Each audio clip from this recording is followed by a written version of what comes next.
Hi guys, good morning, and welcome to my channel. Once again, this is Mr. Aurelio Santiago from Hubusa Realty. Sa video na ito, pag-uusapan natin bakit marami, especially sa city, ang mga tao na pinipili nilang magrenta kaysa bumili ng sarili nilang property. So yan po yung pag-uusapan natin. Meron akong isang kaibigan na nakausap few years ago. Nakausap ko siya. Siya ay merong negosyo at nung napag-usapan namin, kumikita na magandang income ng negosyo niya, pero ang ginagawa niya, nagre-renta siya, nirentahan niya yung isang bahay. Sa ibaba, andun yung business niya. Yung taas, andun yung tirahan niya. So, pinagsama niya po. So, nagre-renta siya ng isang bahay na kasamang business as kasama yung tirahan niya. So, tinanong ko siya, so, maganda naman ang iyong income. Ah, bakit hindi ka bumili ng sarili mong property? At ito po ang explanation niya sa akin. And siguro sa mga nagrerenta is makaka-relate kayo sa experience na ito ng isa sa aking mga kaibigan. At ito ang explanation niya. Bro, maganda para sa akin ito na nagrerenta ako kasi ah, yung renta ko, nagrerenta ako ng bahay, yung baba negosyo at yung taas ay tirahan namin. Kasi meron na akong tirahan, meron pa akong negosyo. At yung pera, napapaikot ko sa negosyo. Yun pong explanation niya sa akin. So, kung kikita ako, so madadagdagan yung capital ko, tapos may tirahan pa kami. Yung negosyo namin, umiikot pa yung capital ko sa negosyo ko. So, napakaganda po yung explanation po niya. Sa tama nga naman po, may point nga naman siya dahil pag magtrabaho ka, bababa ka na lang. And then, andun na yung negosyo mo. Yan. Magandang punto po yun. And naintindihan ko na marami po na tao na talagang ganun po ang kaisipan. Pero ito po ang nangyari. Pagkaraan po ng ilang mga taon, okay po kung ang negosyo is always siyang successful, always siyang nag-generate ng income. So that time kasi, during that time na nag-uusap kami is malakas kumita ang negosyo. Sobrang busy niya sa negosyo niya. Marami siyang tao para sa negosyo. So, may mga vehicles na gamit niya para sa negosyo. So, maganda yon kasi kumikita yung negosyo niya. Pero pagkaraan po ng ilang taon, I think mga 3 years or 4 years, nalaman ko na lang na yung negosyo niya ay nag-stop na. Nag-stop na siya. So, ang kadahilanan bakit siya nag-stop ay dahil meron mga sinuplayan siya sa negosyo niya, hindi nakabayad. So, ibig sabihin, nagka-problema siya sa koleksyon. Dahil nagka-problema siya sa koleksyon, so yung ibang mga kapital na meron siya ay napondo doon sa mga tao na sinuplayan po niya. So, in short po, uh, nahinto po yung negosyo niya. And nag-ship siya ng bagong negosyo. Pero, syempre, hindi na yung negosyo niya, nagrenta ulit siya ng bagong tirahan niya. So, sa lesson po na yon, nakita ko po na may maganda yung punto niya, maganda yung hangarin niya kasi siyempre nga naman kapag uubusin mo lahat yung pera mo, wala ka nang gagamitin later on. Pero I would suggest kung halimbawa, isa ka rin sa katulad niya na merong negosyo o may magandang hanap buhay, na ganun ang mindset, kasi marami po ganun po ang mindset, I would suggest one thing or some few things para sa iyo. Maganda po na meron kang negosyo, kahit nagre-renta ka, okay lang yon. Pero it's better, I would suggest, certain percentage of your income, pwede mong itabi para sa ganun makabili ka ng sarili mong property. Yung masasabi mong sarili mo, hindi importanteng ganun kalaki. Kahit simple lang siya, kahit maliit na property siya, basta't sarili mo. Para pagsabi nga, pag lumakas ang ulan or nagbaha, meron kang tutuluyang ibang lugar. Ibig ko pong sabihin, kapag ikaw, yung negosyo mo hindi sinwerte, hindi ko pinapanalangin na magkaganon ang iyong hanapbuhay, meron kang option. Hindi mo problemahin ang rental. Kasi example lang po, ang rental ngayon, especially in Metro Manila, 10,000, 15,000. Average na po yan. Average rental na po yan ngayon.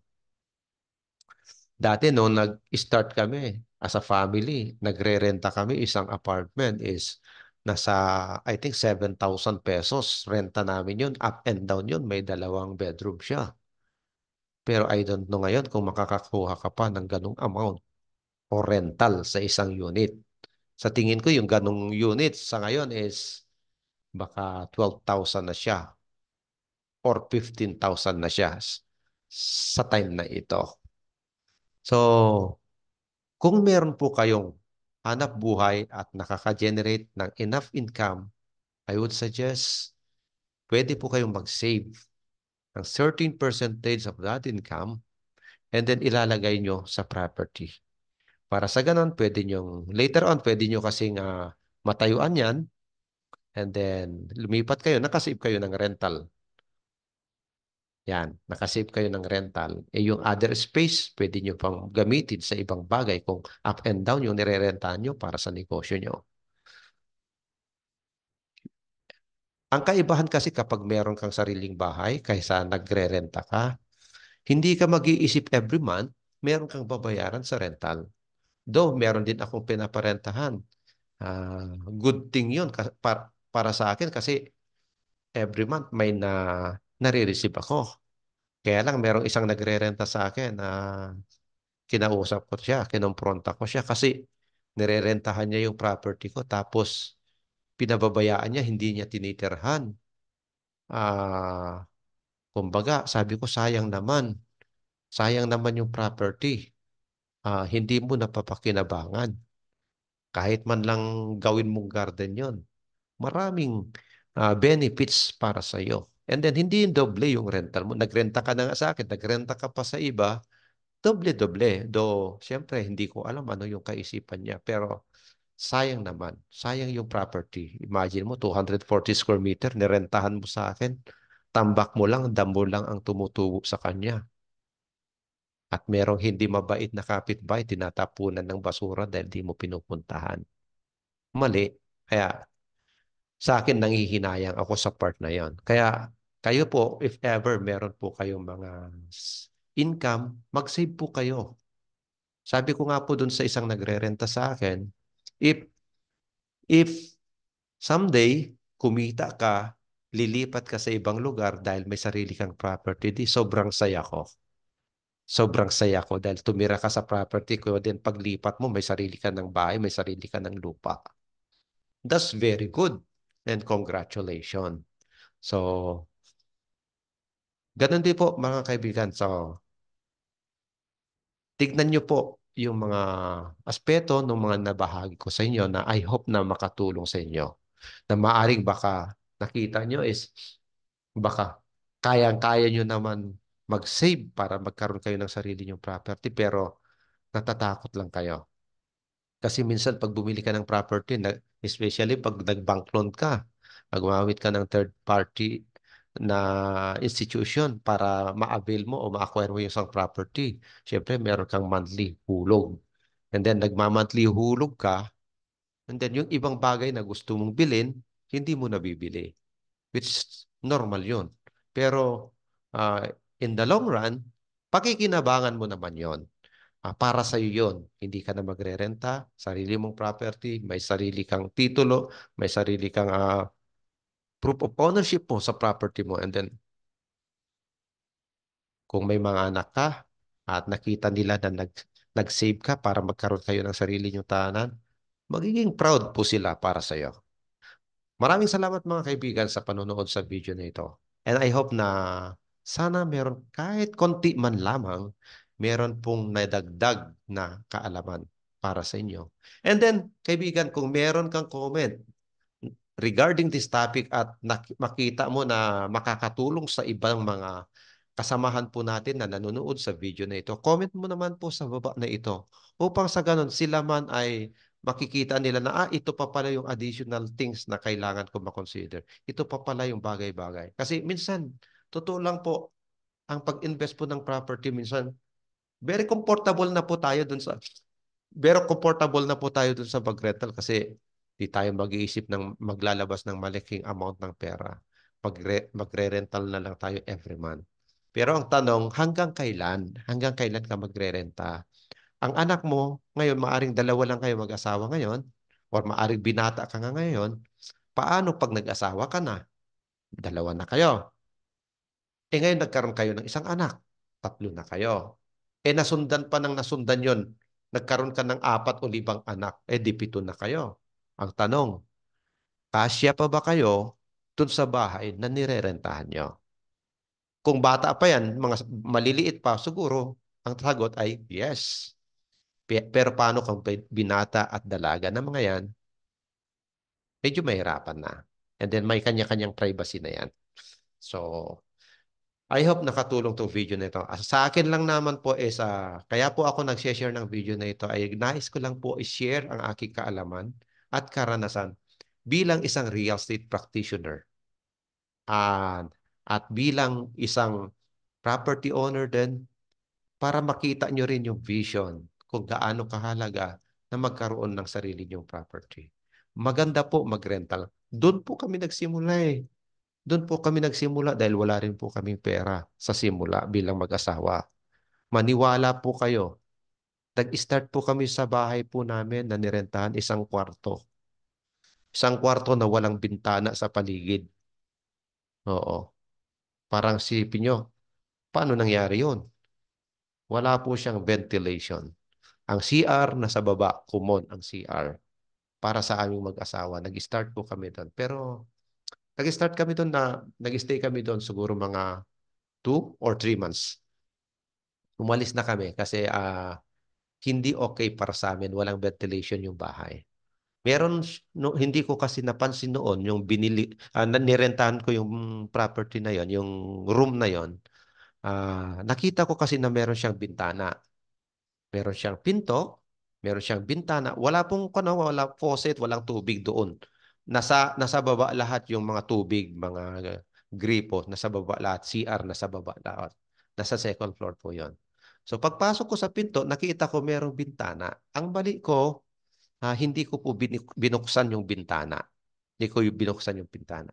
Kaya nung kami po ng asawa ko ay ikinasal na, yung ex-girlfriend ko po, kinasal na kami ngayon at ngayon asawa ko na siya.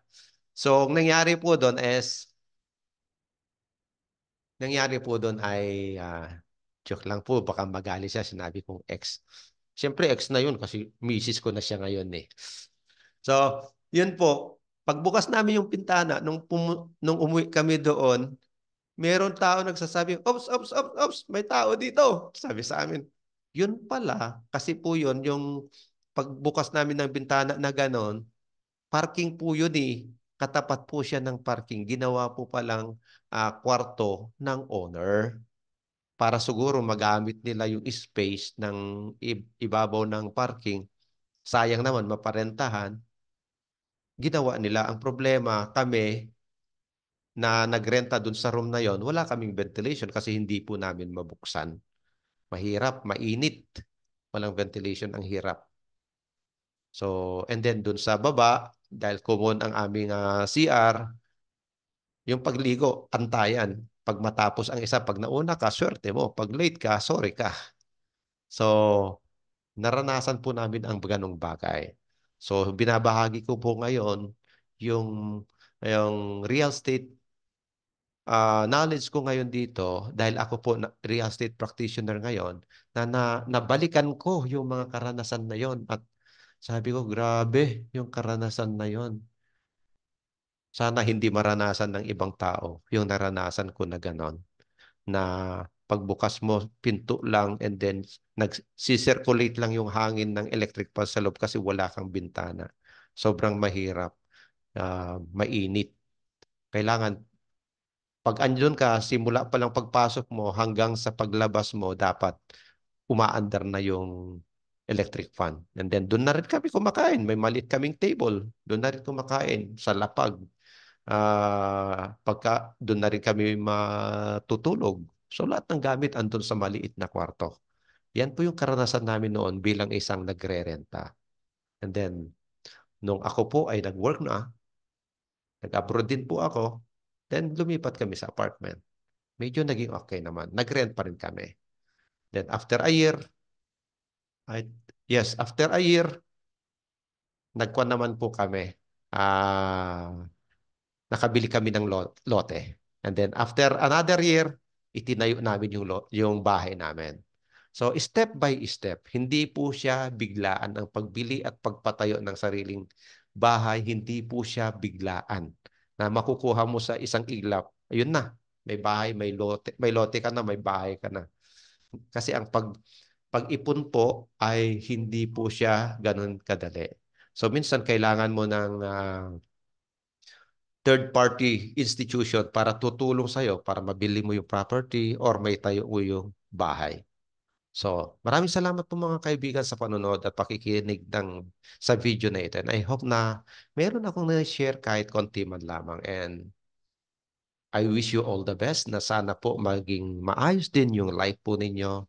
Kung wala pa kayong bahay, I wish na magkakaroon kayo ng sarili nyong bahay in the future.